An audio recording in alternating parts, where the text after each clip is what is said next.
What's going on, everyone? Welcome back to Sagittarius Outdoors. Today I'm going to be showing you my 2024 sleep system for my archery, elk, and mule deer hunt in September and October. I've really switched it up from what I was running in the spring. In the spring I was running the Kuiu Altai 15-degree sleeping bag. I was running a flex tail sleeping pad, and I did a review on the Kuiu Altai bag. It's really not holding up like it's supposed to be. And then the sleeping pad, I kind of had given some specifics in some other videos, but basically it was deflating when I was sleeping on it. It was very uncomfortable. So I really went out and tried to figure out, what was gonna give me the best sleep in the backcountry so I was rested and energized the next morning. And what I've settled on for the fall is a cot. Now, the cot that I settled on was the Helinox Tactical Cot 1, and it weighs about 5 pounds, 9 ounces. So just right up front, you're gonna take a weight hit, but we're gonna get in, that is the disadvantage, but we're gonna get into all of the advantages that it does have.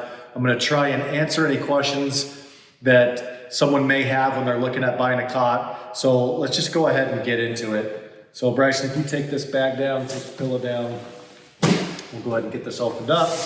I'm gonna set it up for you guys. I'm gonna break it down for you guys. I'm gonna describe it, all that stuff. So, comes in a nice carrying case. The 5 pounds, 9 ounces is the carrying weight. I'm not gonna put this in the bag. I'm actually gonna put this under the bag and just strap it on those underside straps. Cost on this is $399.99. There are a lot of accessories with this cot. I don't have any of them. I'm still looking at what I think would be a good use in the backcountry. Yep. So right off the bat, I'll just go ahead and explain to you what we're looking at here. So this is the underside. It's got a little pouch here, for stowing things. It's got these little loops on the side where you can hang things. But ultimately, when we're looking at total footprint size, when you're using a pad, everything that's in your tent has to go around you. With this cot here, which there are a lot of attachments, like I was saying, there's leg extensions, there's other things. I don't have any of that stuff. This is just the base model. It'll be about 6 inches off the ground, and I'll be able to actually stow a lot of my equipment underneath of that, opening up the footprint for, either more people or just, more room in general. So much like the chair, the Helinox chair, the poles are just kind of held together with some tension nylon string. It's got 2 of them. I'll put that together, bud. So all you do is you put one together real quick.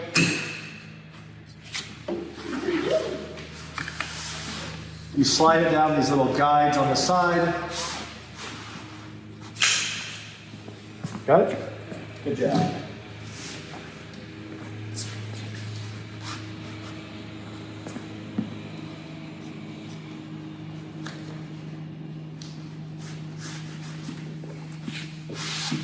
One.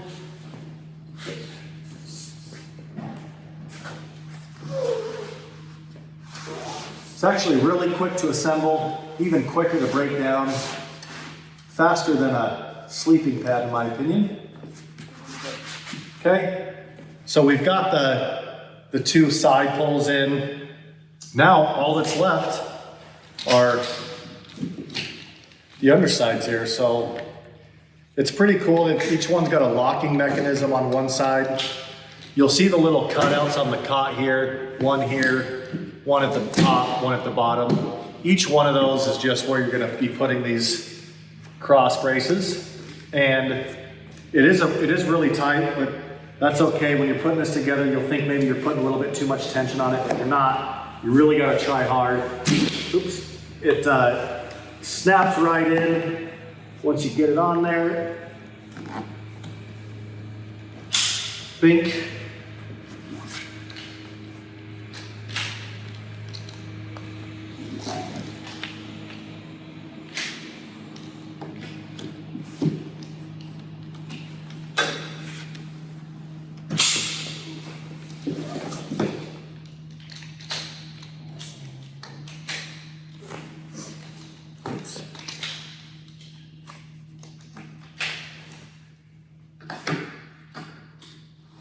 What do we do, Bryson? There we go. All right. Okay, so the cot is put together. When you flip it around, this version here is going to hold about 320 pounds, which is great. I'm about 250. You've got some Velcro up here, which I'm assuming is for you to Velcro your pillow so it's not sliding around. But lengthwise and widthwise, which is another problem I was having with the pads, is they just weren't big enough. Now, there are a bunch of different options for different cots on the Helinox website. So there are lighter options, even in this 5 pounds, 9 ounces. I had to go with something, you know, with my weight rating and my height and my width. But when I pair this with the Peak Solace, which again is another bag with a lot of room for us big guys, we are super comfortable. So just to get an idea of the width, the Peak Solace shoulder width is real wide, wider than, you know, most of the other bags on the market there. This is, the cot underneath of it is right in line. So, you know, the other cool thing is all the attachments that Helinox has. They actually have some extensions for the legs that'll raise you up off the ground about yay high. You know, when you're raised up off the ground, you're gonna naturally be warmer. You know, you don't need any R value or anything like that, but if you're in a situation where you're getting real cold, maybe some late season hunts, they do have insulated covers.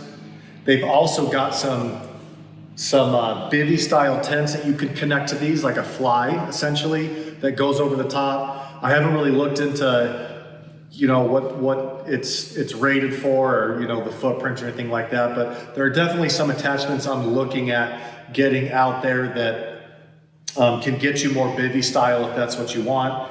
You know, at one point I had looked at the canvas cutter. I think that was like 22-pound sleep system. This sleep system here is going to be, it's going to be under 8 pounds. It's going to be under 7 pounds. Well, it's going to be about 8 pounds.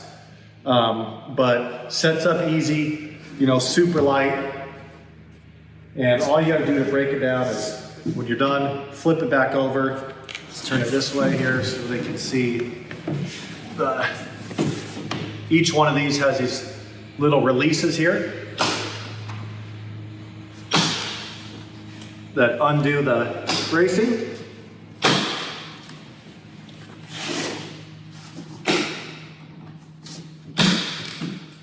And so once that pressure's off the sides there, they come right off.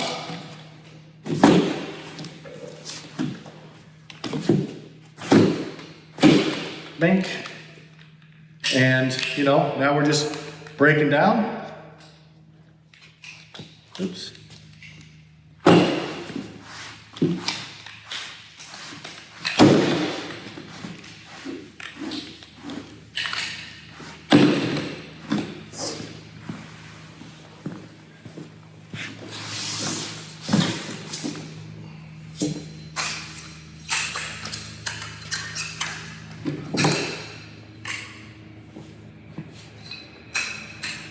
Okay.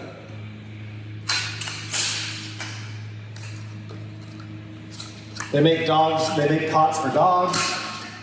They make, you know, short cots, long cots, wide cots. But essentially, once you get it down here, all we gotta do is roll it up.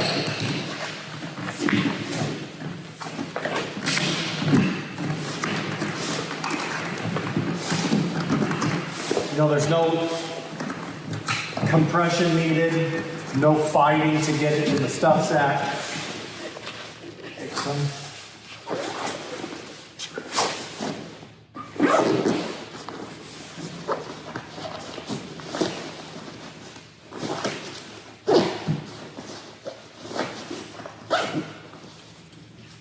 There you have it. So that's what I'm running this fall. Got a couple videos coming out One of them on my elk arrow selection, which I kind of took you through the build process. That should be coming out soon. And then we'll do an overarching gear dump for the upcoming fall season. I've really put a lot of additional gear in from the spring hunt, and I'd like to go over that stuff with you all. But anyway, thanks for joining. Till next time.